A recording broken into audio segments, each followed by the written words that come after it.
Hello guys.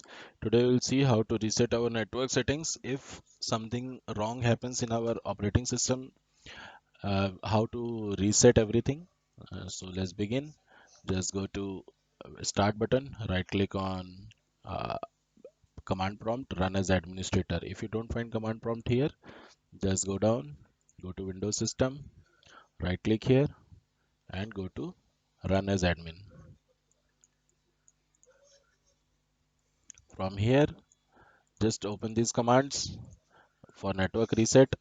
Go to ipconfig slash copy this first command ipconfig slash flush DNS, just paste it here and press enter. Likewise, just copy this second command and paste here and just hit enter. And then next command is ipconfig slash renew. Go here, remove everything and press enter. After this, go to register DNS, copy this command. After doing this, just paste this command, hit enter, and then again go to netsh winsock reset. Copy this command and paste here and hit enter. After everything done, if you want to see what changes, what are the new settings, just copy this command and paste here and hit enter. And you can see your settings, new settings. Like I have Windows IP configuration, this. You can also check your settings.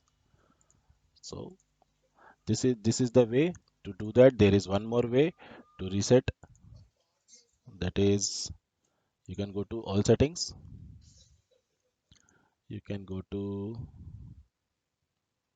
uh, uh, network, you can go to network reset here, and you can reset from here also. But that but the first method was better because it flush everything, then release the old addresses and renew everything, then add new addresses, register new DNS addresses. So that the first method was much better. So you can try both. Just let me know in the comments how you like the video, and thanks for watching.